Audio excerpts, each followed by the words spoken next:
What's going on, Orlando Magic fans? Welcome to the Six Man Show Postgame Live presented by Rock'em. What? This guy, Paolo Banchero. I put this shirt on this morning just saying, Paolo, just have a good game tonight. Let's get a win. And he drops 50. A 50 bomb for Paolo Banchero. Are you kidding me? Oh my goodness. What a night.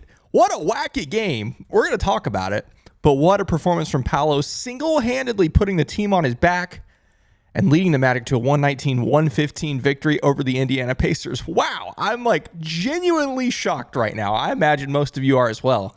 But what a night to remember. One of those nights that you'll remember forever. You'll say, I was there. I remember where I was when Paolo dropped the 50 bomb. The first of many of his career, might I add. But yeah, welcome to the show. My name's Kevin. This is the Six Man Show Postgame Live. It's our live postgame show after each and every Orlando Magic game that you, the fans, get involved in the chat and with the super chats as well. But tonight's a special night, okay? It's a special night, obviously, because Paolo did his thing. It was an amazing night. And because it's a special night, I'm not going to be doing this alone. You know, back in the day, before we did the Six Man Show Postgame Live, if something big happened in the Orlando Magic universe, we would do what we call an emergency podcast. An emergency podcast, which would be, you know, Jonathan and Luke back in the day, or sometimes I'd get on and we'd celebrate whatever happened. And so tonight, you're getting like half Six Man Show Postgame Live, half Six Man Show Emergency Podcast. Because here's Jonathan Osborne going to join me. Let's go! Unbelievable, dude. Unbelievable. He's going to join me for the entirety of the Six Man Show Postgame Live. Here's what I'm going to do, Jonathan. Before I get your thoughts and everything, I'm actually going to kick you out. I'm going to have you fix you remember the stereo audio thingy that we had to fix one time? I'm going to kick you out. I'm going to have you fix that. But Jonathan's going to join me for this show today. And genuinely, guys, this is one. I hope everyone understands this. This is one of the biggest nights in Magic history. Okay, I'm really glad we got the win because it was looking very dicey there for a little bit. But I'm glad we got the win. Let me see. I'm going to bring Jonathan back. Let's try this again. Let's go! There we go. Let's go, man. Let's go. What a freaking night. We have so many super chats to get to. So many things to talk about. Again, one of the biggest nights in Magic history. Before we talk about any of that, I got to remind you, this show is brought to you by Rock'em. Rock'em, they have a great code, Magic20. It'll get you 20% off your order at Rock'em.com. If you haven't gotten Rock'em socks or underwear yet, what are you doing? It's amazing stuff. Their headquarters is in Orlando. You can get all kinds of awesome Magic stuff. Just be sure you use that code that's in the bottom left corner right now of your screen, Magic20. It'll get you 20% off your order and help out the Six Man Show. Jonathan, the chat's going crazy, and rightfully so. The super chats are going crazy, and rightfully so. There's already 200 people in here, and we've been on for less than 5 minutes. But I want to start with you, Jonathan. What just happened, and what is going through your mind? What's going through my mind, like literally when Paolo got to like 30 in the first half, is that I was not watching the Tracy McGrady 62-point game back in 2004, and over the years, I've just wondered if I would ever see a performance anywhere in the atmosphere of that. And this wasn't quite that. Some elements that went into that, Franz in the second half, the Pacers double teaming and triple teaming Paolo, him missing some easy ones, him missing some free throws in that second half. But just like, this is the type of performance that one day I'm going to tell my children about. Everybody watching this game is going to tell their kids about. We've been talking about Paolo Banchero being a star, being a superstar, making the leap this year. I don't know how much more leap you can get than a 50-point game and a comeback win over a really good Pacers team, played really well tonight. With being down, multiple rotation guys, just an incredible performance. I'll remember this forever. Paolo Banchero is a superstar. Play the freaking song. Just an all-around. It got a little bit tight there in that third and the beginning of the fourth quarter. But the fact that we didn't waste the performance, that we got the dub, the 43-point game last year where, you end up losing that game. I believe that was in Sacramento. Or was it the Cavs last year? Sacramento or the Cavs. I forget who the 40-point game was against. But you don't get the win. This time you get the win. Anthony Black, the big three at the end. Jalen, right after Halliburton hits the three, Jalen could try to be the hero and get the three back, but draws the defender and kicks it to AB. He knocks down the shot. Just what an awesome win, man. Yeah, that was I'm sorry, I'm actually watching Luke Silva, people were talking about it in the chat and maybe seeing his nipples tonight. It's not going to happen, but I did get to watch his reaction to Anthony Black 3. There's two parts of this conversation, Jonathan. There's part one, which is Paolo, obviously. But part two is this game. Like, this is a big game. I know it's early. Big test for the Magic. Got really dicey, like you said, in the second half. But credit to the guys for fighting. AB was insanely clutch down the stretch. Like, wow, that was amazing. I'm kind of shell-shocked. And then, what a night. Yeah. This is crazy. We got a ton of, we've already got 9 super chats. Again, we've been doing this for 5 minutes. Magic fans are going nuts here on this Monday night. First off, thank you for joining us. Again, appreciate you guys being here. Whether you're watching live right now or you're watching later, definitely hit that like button. If you're brand new, we're an Orlando Magic podcast. We put out content all the time covering our favorite team. So definitely subscribe if you're new around here. Let's go through some of these super chats to get us started off. First off, Alexander Miller says, bro said P50. Yeah, forget P5. It's P50. There were a couple things. That's a good one. I loved Cole Anthony. Once Paolo got the 50, all he did was just stand there and point at his jersey number. That was so funny. I don't know if you saw that. That cracked me up. I did not. Dude, he just stood there straight face, literally like this. And just stood there and just pointed at 50. It was hilarious. There's another small Easter egg I'll tell you about in a second. Michael Martin says, let AB cook. Yeah, huge buckets for AB down the stretch, and obviously none bigger than that corner 3. Like you said, credit Jalen being patient, getting the flyby, kicking it over to the corner. That was amazing. Here's my Easter egg about the Anthony Black 3. If you go back, this is so fun. Go back and watch the replay of that 3. Not the live, like, real-time play, but they played the replay on, I almost said Bally, on FanDuel Sports Florida. If you watch the bench, watch Trevelyan Queen. Once Anthony Black gets the ball, Trevelyan Queen literally turns around and faces the stands and holds his hand up. He knows he doesn't even watch it go in. That's so sick. He turns around and puts his hand up and has his back turned to the court. He knew it was going in. And then it goes in, and it was amazing. So, love that. David S. with a super chat here says, first bad third quarter we've had. Facts. No matter. A win is a win. Paolo was incredible. Yeah, this Magic team had done really well through 3 games in the third quarter, which was a big problem for this team last year. 3 great third quarters. Tonight was terrible. I think it was 39-22 in favor of the Pacers, which we'll talk about in a little bit. But you're right. Yeah, credit to them. Fourth quarters when it mattered, and yeah, it was crazy. Soul Train says, felt like Paolo and Suggs saved them tonight. Yeah, yeah. Without Paolo and Suggs, we lose like by 75 or something like that because nobody could do much of anything else. Just watch the Trevelyan Queen clip. You see what I'm saying though? How he turns his back. Good. So almost walked down the tunnel. Yeah, so good. Shahin says, give me 50. Yeah, 50 points. Jonathan, you've been on Twitter a little bit more than me. Have they said the last time this was the last time T-Mac? Is that the last time someone?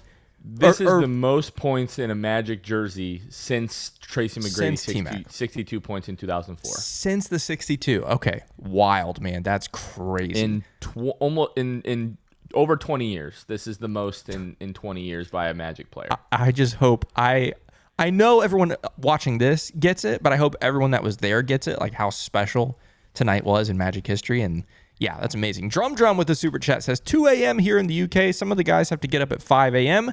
None of us regret staying up to watch the game. What a game. Go Magic. Yeah. If I stayed up till 2 a.m. and just had 3 hours of sleep, I wouldn't regret it on a night like tonight. That was wild. Luke B with the super chat says P50. Facts. Nick Monk says AB or clutch certified hooper P50 is here. Yeah, again, AB. How good was he? And then Sam, our friend here from the 6-Man Show Postgame Live, says MVP 5, 50 piece. The future is now. We've got several nicknames for Paolo rolling out tonight. We've heard P50 instead of P5. We've heard MVP 5. All great things. Thank you all so much for those super chats. You guys are crazy tonight. Wow. Okay.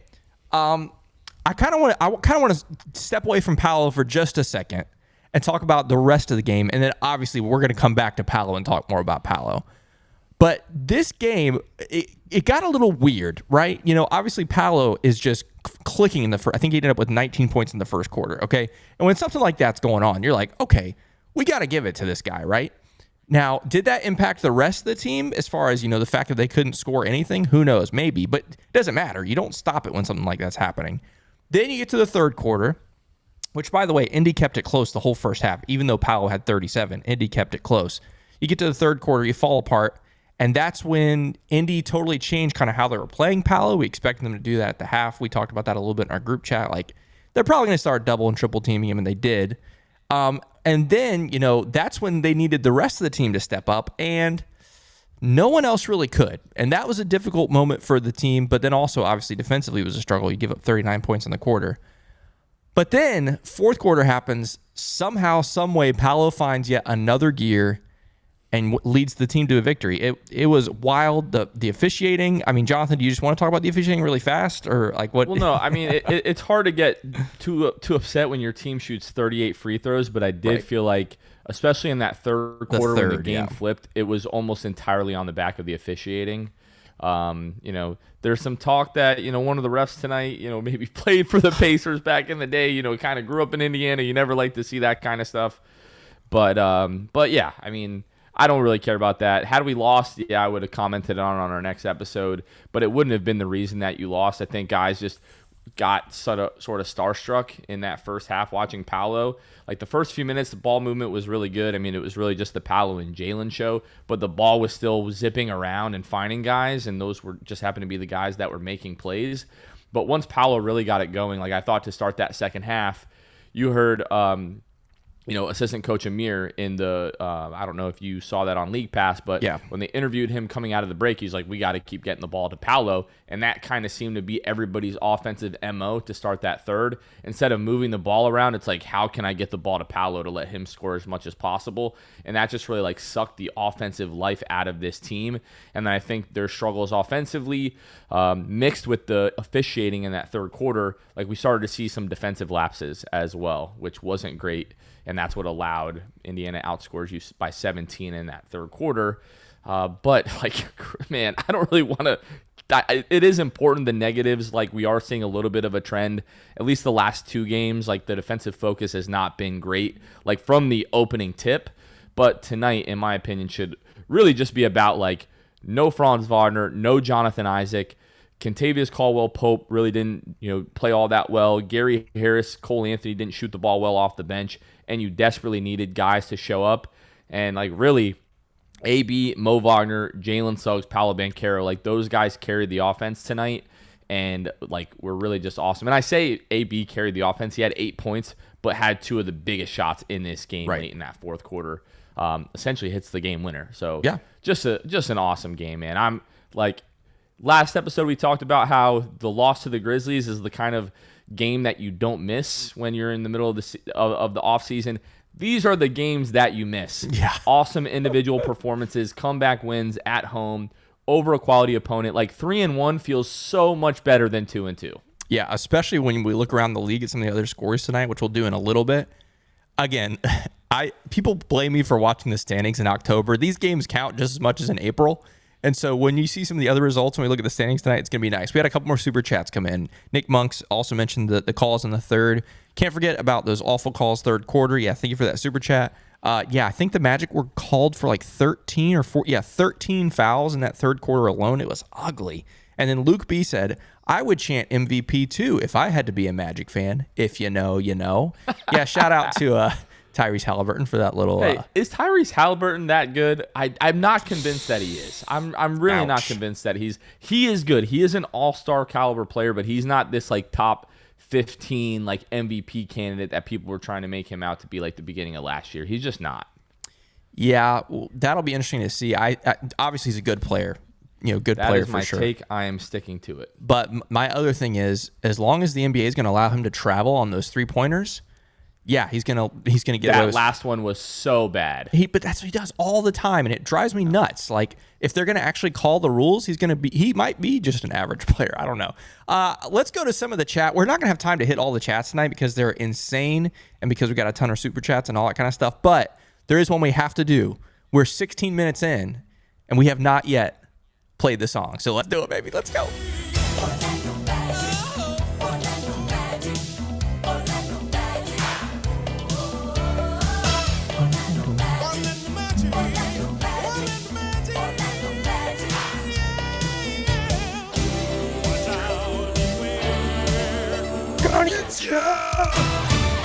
Let's go. Magic win, baby. That's amazing. Yeah. And hey, Victory Pizza tomorrow. What a great time. What a great time.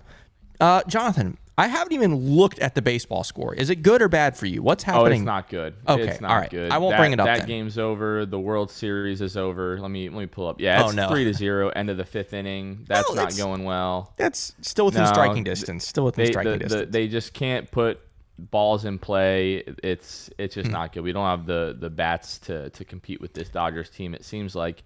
And my New York Giants, they are tied. 10 minutes left in the third quarter, 9-9. What a barn burner! Wow, really upset I'm not watching that game.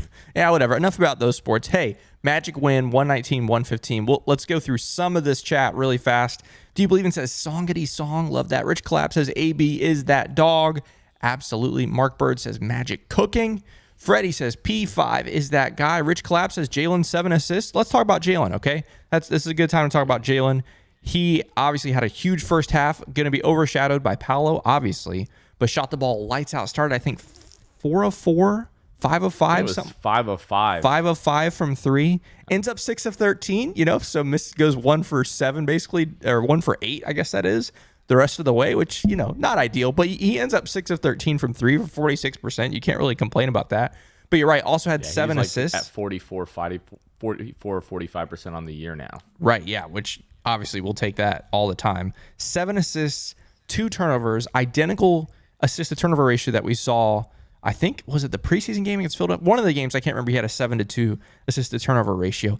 A couple times tonight, a little loosey-goosey with the basketball and was able to gather it, so he could have had 3 or 4 turnovers, maybe.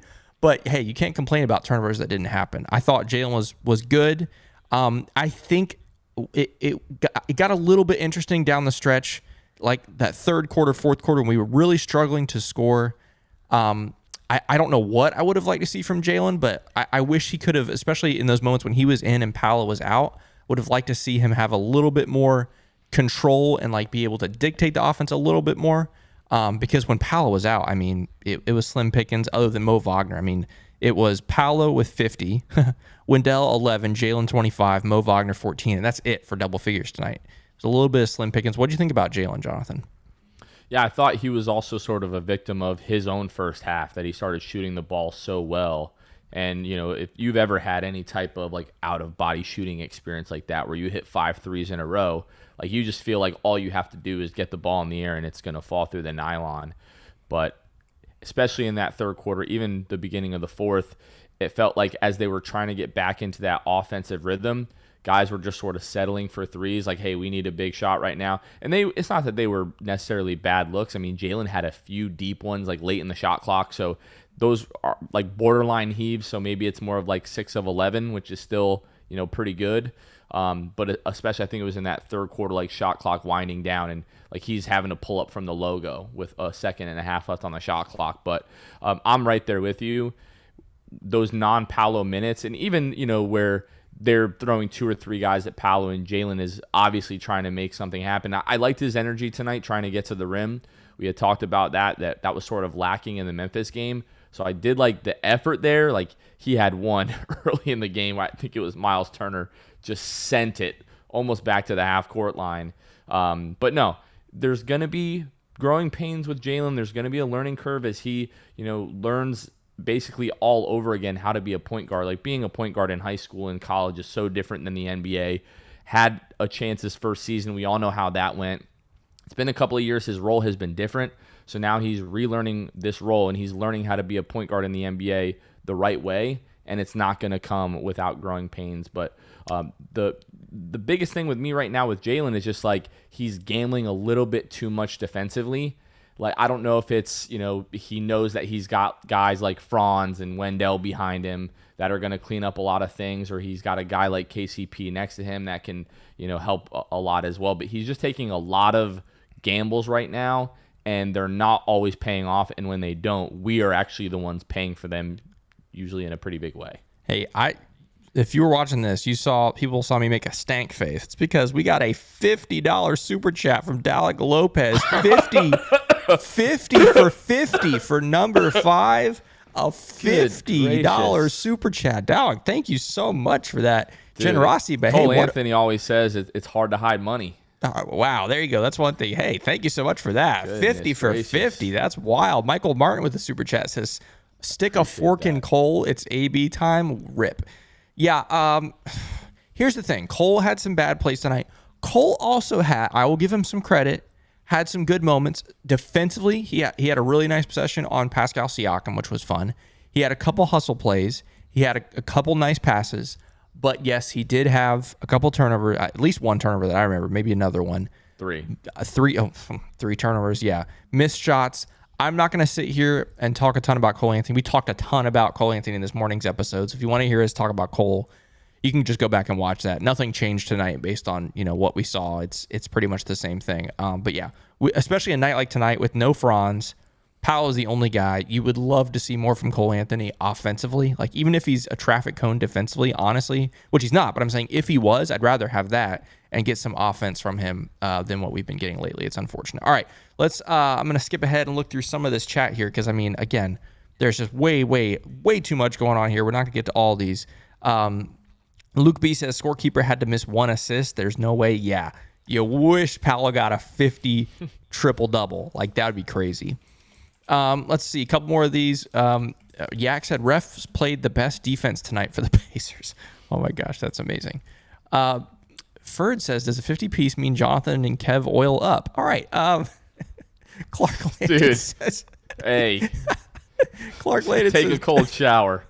Clark Landon says Jeff Weltman is a genius. I mean, think about everything that happened tonight and who did it. He has the big choice of who to draft number one, and Paolo turns right. Sometimes you get the number one pick, and it's Paolo, Jonathan. I don't know if you heard that. I tweeted that 30 seconds ago. Right. I don't know if you've heard that, but it's Paolo, and, Paolo drops a 50. I'm trying to think if anyone from that draft class has also dropped 50. No, actually, no one has dropped 50 from that draft class.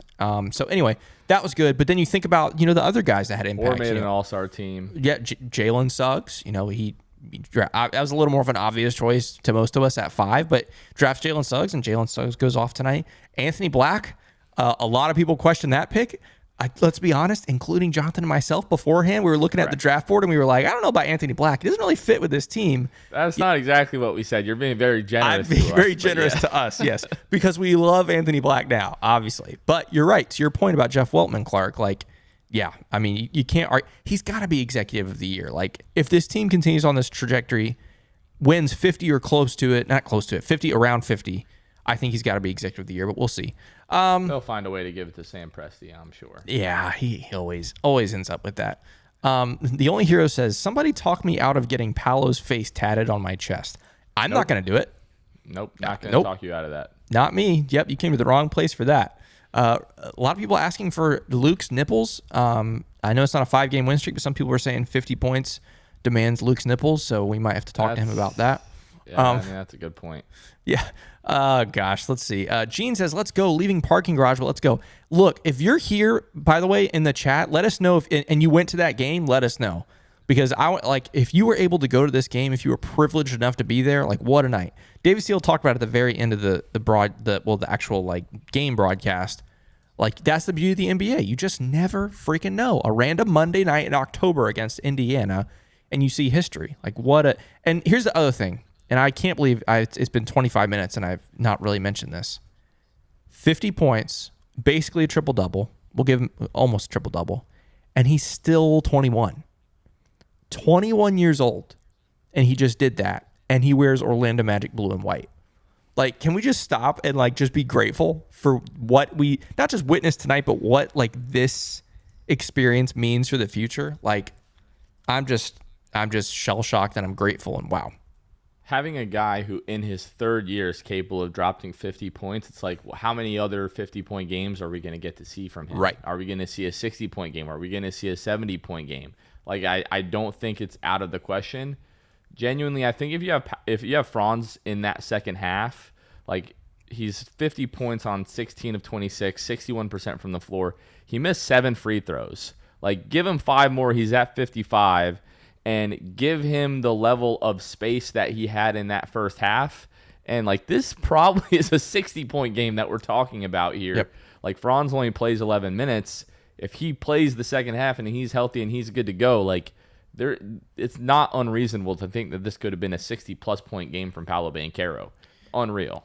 Jack Mack says, on another note, that Denver pick might turn out being much better than we thought. As of today, they look very old, like someone stole their mojo. Here's the thing. I was getting ready to talk about Denver, and then Jamal Murray hit a buzzer beater to send this game to overtime, and now the Nuggets have a 6-point lead with less than 3 minutes, 8-point lead now with less than 3 minutes in overtime. So it looks like Denver might get their first win of the year in Toronto. But yeah, it's worth watching. We've got a long way to go, but that Denver pick is going to be something that we at least got to watch. Might be we'll see. A little too good. Might be. Oh yeah, imagine. Okay. Let's do this. I mean, there's just so much to look at in the chat. There's still 270 of you hanging out here. I'm game, by the way. A home game, yeah. Which, by the way, home games usually are a little bit lower here in this post game live. But oh my gosh! All right, we do give another super chat here. It's from Michael Martin again. He says P5 getting used to 50 per year. Yeah, 50 million per year. Absolutely, Michael Martin, right around the corner, and we'll pay him every penny of it. Every penny. Hey, if we at the Six Man Show need to give him all of your super chat money to keep him in Orlando, we'll do it. We'll do our part. We'll do whatever it takes. Just kidding. No, I'm serious about that.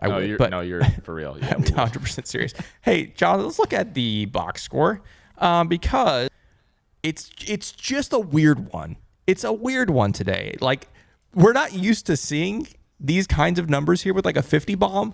And then that means we're not used to seeing how it just imbalances the rest of the box score, right? Because usually the Magic are relatively balanced, right? Like, Paolo's going to have 20-something, Franz is going to have 20-something, and then you're going to have a few guys in the teens, and then, a couple guys in single digits. But tonight, obviously with Paolo, it makes us all imbalanced. Plus, Franz only plays 10 minutes. That makes it even weirder, okay? So we'll start at the top as we always do with Franz. Only plays 10 minutes, was questionable coming into this game with some illness that Tristan da Silva had. So hopefully the illness stops at Franz, but we'll see. 7 points for him, assist, a steal, a rebound, 3 of 5 from the field, 1 of 3 from 3. I thought he was good in 10 minutes. Even though he was sick, like, he was good, but the problem is he just couldn't stay on the floor. Paolo, I mean, we've said a lot. I don't know if there's more to say, but 50 points, 13 rebounds, 9 assists, a steal, 2 blocks, 4 turnovers, 4 fouls, but we're not gonna talk about turnovers or fouls, just all the good stuff. Another Paolo is the youngest blank. Paolo is the youngest forward to have a 50-point game since LeBron James in 2006. 2006. So LeBron was 18 so youngest since. So LeBron was 21. That's what it was. Yeah. So LeBron was 21 as well. But Paolo's just an older 21 because he turns 22 in a couple weeks. So that's crazy. That's wild. LeBron, I'm trying to think, did LeBron turn out to be a pretty good basketball player, Jonathan? Pretty good. Pretty good? I think so. So, I mean, that's pretty good. Pretty good company to keep. Wendell, he left it late, but he got his 10 rebounds again. So he's had double-digit rebounds in every game this season. We've said it on this show every game so far this season. That was a huge issue that a lot of Magic fans had last season with Wendell just not hitting the glass. And Indiana made hitting the glass pretty difficult tonight. They've got some physical dudes over there. But credit to Wendell, a double-double, 11 points, 10 rebounds for him. KCP, another 0 from 3. You sign a guy for first his defense, but second for his three-point shooting. His defense continues to be elite. The three-point shooting, you obviously want to see him go better than 0 for 3 tonight. Again, it's one of those nights, if one other guy is able to step up, and help Paolo out a little bit, I don't think this game ends up being close down the stretch. Like, I felt like the Magic just needed one guy to hit some shots in the third quarter, and we kind of put this game away. But that's okay. Jalen, we just talked about him. 25 for him with 7 assists, a steal, a block, 2 turnovers, only 1 foul for him. Jalen ends up being really good tonight. Gary Harris, again, similar to KCP, goes 0 for 3, doesn't score, 26 minutes. You got to get a 3 from KCP or Gary. Like, that's what they're there to do. You got to get at least 1, maybe 2 of those. Anthony Black, we talked about him a lot at the top, but, I mean, elite as far as like his closing down the stretch. Ends up having to play 30 minutes tonight because of Franz. Ends up with just 8 points, but all huge points. 3 boards, 3 assists, 2 steals, and a block for him. None bigger than the triple in the corner to basically win the game. Mo Wagner, we talked about him a little bit already, but 14 points for him, 4 boards, an assist, couple turnovers, and 3 fouls. Had some pretty electric moments there and kind of impactful moments too. Like, I didn't think Mo was great today. I thought he made some mistakes, had some bad fouls, but he had a couple really big buckets that kind of helped turn the momentum back Orlando's way, namely those 2 dunks. And so I'll give him some credit for that. We already talked about Cole, did not score. goes 0 for 3 from the field, 0 of 2 from 3. So, yeah, you get KCP 0 of 3, Gary 0 of 3, Cole 0 of 2. They combine for 0 for 8. You got to get some shot making from those guys. And again, if they make like 2 or 3 of those, the pressure's off, I feel like, at least a little bit more than it was tonight. And then Jet Howard also played 8 minutes tonight. Did not score and went 0 for 1 from 3. Yeah, okay. Couple you said you were able to go to the game tonight, which is amazing. El Magico, one of our patrons, says the crowd in 108, 109 section was dead until the fourth. We got to do better, fans. I mentioned this in the group chat. It's hard to tell on TV, but when Paolo hit that, I don't remember if it was a 3 or what he had to end up with 32. He ended up with 37, obviously, but he hit the 32-point mark in the first half. And I made a comment in the group chat. I was like, Kia Center acts like this is normal. Like that Paolo hitting 32 is nothing, you know? And I was like, man, that's kind of disappointing. Like the energy wasn't really there, but you're right. Once he started cooking again in the fourth quarter, you could definitely tell the energy went up in Kia Center, which was a lot of fun. Another super chat here from Luis Rosario. Says, at the game tonight, you know me. At it since 1989. Thank you so much for that super chat, and glad you got to go. Luis Rosario's seen some things, guys. He's seen some Magic basketball, some highs and lows. And so I know that today's a really special day for him to get to witness yet another piece of Orlando Magic history. Ellis says, when AB hit that shot, I jumped up in the air, yelled out loud, woke up my kid, punched my cat, and it was a great moment. Hey, worth it, right? Totally worth it. That's amazing. Rich Collab says, Paolo ascends to top 3 Magic ever. He is 21. I mean, he's certainly on that trajectory. Like, no doubt, is on the trajectory to become the greatest Magic player of all time. Yeah. I mean, what do you think about that, Jonathan? He's not there yet. I mean, like, if we're projecting, that's one thing. But, like, you know, Dwight, Shaq, T-Mac are still a level above, I think. Penny Hardaway like played in an NBA Finals. Like I don't know. He's probably in the top 5. Yeah, I'm not there yet, but I'm like 12 to 24 months away at most. Yeah, it's like, you know, like this year he's gonna make his second like All-Star team. Like, you know, yeah, Vooch had the 9 seasons here, had the 2 All-Star games. Like, if we're just like talking about it in a vacuum, like he's one of the 5 best players that we've ever had in Orlando. Yeah. Adam Lana with the super chat says, I legit woke up my newborn with AB's game winner. Worth it. Yeah, I can't wait to go back and watch that again. That was so much fun. Yeah. Let's look at some of these team stats here. Magic win the second and fourth quarters tonight. That was the other thing that was so frustrating. Paolo with 19 in the first quarter, and you end up losing the quarter. I was like, what are we doing, man? That's so, again, it was a weird time. Especially because we were just giving the ball to Paolo, and again, rightfully so. I'm not complaining about that. But when all was said and done, we ended up losing the first quarter, which was a bummer. But hey, Paolo went crazy in the second quarter again.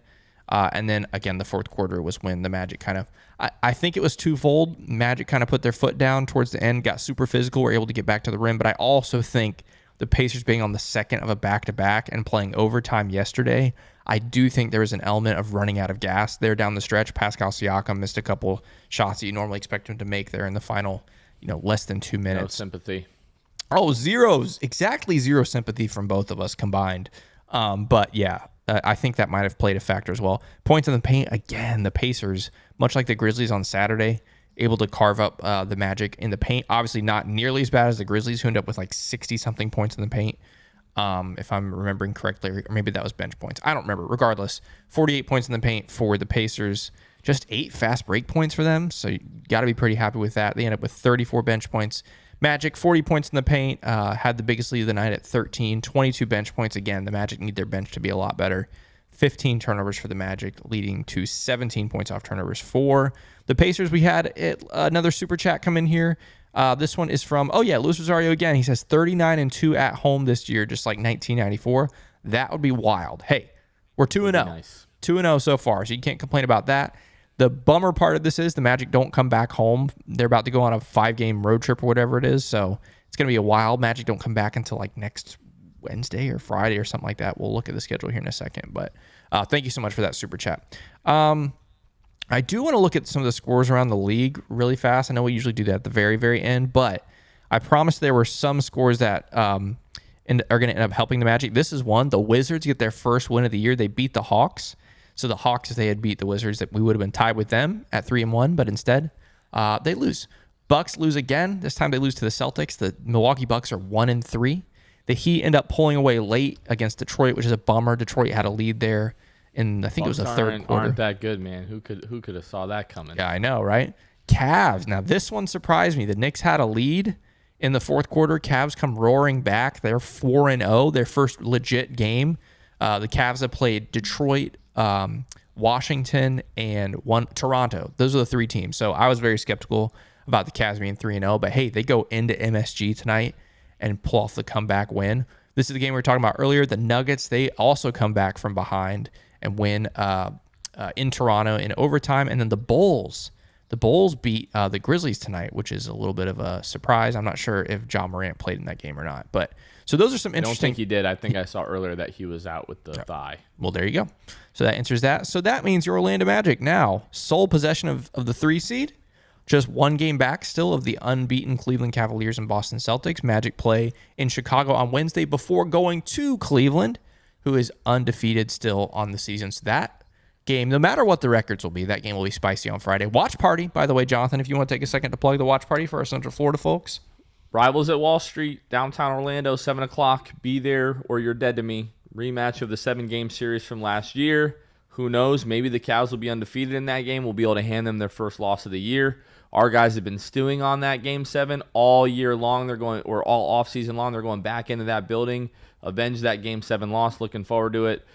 First watch party was awesome. Second one's going to be even better. Again, love the energy we always have on Wall Street. So be sure that you guys come out. It's going to be a good time. And just got notification that the Tampa Bay Lightning just beat the Nashville Predators in overtime. Take that, Stamkos. Stamkos. Yeah, I mean, I can't wait to go watch that. That had to be electric. Oh, my goodness. Okay, so yeah. Big time. Obviously, standings don't mean anything in October, but these games count. Magic have a 2-game lead on the Bucks. They've got a 2-game lead on the Pacers. They've got a 1.5-game lead on the Sixers. They've got a 1.5-game lead on the Knicks. Again, a long way to go. These teams are going to flip-flop all season long. It's going to be the way it is, but every game counts, and so that's obviously super important there. Let's look at a couple of these chats before we kind of call it a night here. I want to make sure I didn't miss it. Yeah, okay, there we go. I'm going to scroll way down here to the bottom and see what we got going. Toe Life says Bucks sitting at the bottom of the East. Yeah, they're obviously a very interesting group there, and an interesting start for them for sure. Michael Lynch says, I wish I could be there for the watch parties. Yeah, it's kind of hard when you live in Ireland. I'm sorry, man. I wish there was. Hey, if you can find some Magic fans in Ireland, you can start your own watch party, and it'll be a lot of fun. I don't know if we have any other Magic fans watching from Ireland tonight, but if we do, reach out to our friend Michael Lynch. Let's see. Christian asked if we spoke about the refs yet. Yeah, we did. They were definitely frustrating, but on a night like tonight, I just want to focus on Paolo and focus on how good Jalen was and Anthony Black down the stretch. And we'll take some time on Thursday's show and maybe talk about the officiating maybe a little bit more. But it's hard to focus on that because we won. If we lost, we'd be very upset about that. But yeah. Lots of people talking about, okay, let's see. BMB says Paolo averaging 28.5 points per game now, which is crazy considering what he did on Friday and Saturday. So you love to see that. Scott's Week in Sports says, I loved the selflessness from Jalen to pass it to AB for the game winner. Absolutely. That was a lot of fun. All right. Let's see. Jonathan, anything else we missed? Any random tidbits from this game? Any final thoughts that you have as we hit 40 minutes now? There's still 250 Magic Maniac wacko psychos here with us tonight, which you'd love to see. But any final thoughts about this game? Another one from StatMuse. Paolo Banchero joins LeBron James as the only players in NBA history to record 50-plus points, 10-plus rebounds, 5-plus assists in a game before turning 22 years old. Ugh. And he plays for the Orlando Magic? That's pretty good, man. That's wild. No, and you ask people around the country, they have no idea who he is, who he plays for. They don't talk about him. They don't put him on national TV. So, that's going to change Friday, obviously. That's the first of the few nationally televised games that we have this year. But, man, like heading into that 2021 draft lottery, right? Like, we were all there. If you were at Harry Buffalo, you know exactly what I'm talking about. And, like, that was just such a special night. Like, going back and thinking about that, like, just the 14% chance that you have to win the number 1 overall pick when you have the odds. And then you win that, and then we spent the next several weeks just, like, Is it Chet? Is it Jabari? Is it Paolo? Like going back and forth and being convinced that it was Jabari because Woj is rarely wrong. Everybody's talking about how it's Jabari and blah, blah, blah. The ultimate smokescreen from the Orlando Magic. They get the pick right. They embarrass the national media in doing so. And he has just been so good. And as much as we have whined and complained justifiably about the lack of attention that he's getting to the point, and this team is getting to the point where they're undeniable, and they are not going to have a choice but to talk about us. And you've already seen that, over the course of the last couple of weeks. So I'm just so happy to be an Orlando Magic fan. The last, 12, 13 years, the last, 10, 11 years leading up to drafting Paolo Banchero, all of that was worth it. The team has just been on this like rocket ship trajectory ever since he got here. And man, I love you, Kevin. I love our fans. I love the Magic. I just love this team so much. And it's just like nights like this are just really, really special. And like, I'll never forget where I was watching this game. It was so much fun. And I'm just really, I just feel really lucky to be able to watch this kid and to be able to watch this team. Here's the last couple of things for me. I just put in the chat the video of our reaction to that lottery night. So when we're done with this, we're about to wrap this up, folks, in just a moment. When we're done, I want you to click on that link and just reminisce on that night. And maybe you're new. Maybe you just joined the show in the last 2 years, after that night happened. If you've never seen that video before, go back and watch that, because that's the night that everything changed. And we didn't know what that meant then, and we still don't. We don't know what's going to happen, obviously. We don't know what's going to happen in the future. We hope we end up winning an NBA championship and all that stuff, but we don't know. But we know that we're in a better place now than we were 2 years ago. We know that night totally changed everything. We didn't know who we were going to draft, but we knew it was going to be good. And credit this front office for drafting the guy, because sometimes you get the number one overall pick and you pick Paolo Banchero, and it ends up working out really well. So the last couple things I want to say, again, big shout out to the sponsor of this show, Rock'em. If you haven't checked them out, go to rock'em.com. Socks and underwear. Again, this is such a special Magic season already. I can't imagine where it's going to go. So you want to gear up. It's going to be fun. It'll be a long, wild ride. So definitely check them out at rock'em.com. Just use that code MAGIC20 that you see in the bottom left corner of your screen, because that gets you 20% off your order and it helps out the Six Man Show. And the last thing is, again, if you're hanging out with us, hit that like button, subscribe button. We don't sit here and beg for subscribers all the time. Like that's not something we do a lot. But if this content means anything to you and you aren't subscribed, definitely hit that subscribe button. We want you to be able to get connected to Magic fans locally, around the world, all Orlando Magic season long. We got a long way to go, folks. Long, long way. But hey, what a start. Magic are 3-1. How does it get any better than this? We're just 4 games in, and we've already had a 50 bomb. Like, where do we go from here? I don't know. But Magic back in action on Wednesday against the Chicago Bulls. You'll hear from Jonathan and myself on Thursday's episode of the Six Man Show. Jonathan, thank you for hanging out with us tonight. Magic win 119-115. Paolo scores 50. What in the world's going on? We'll see you guys Wednesday after the Chicago game. But until then, let's go Magic!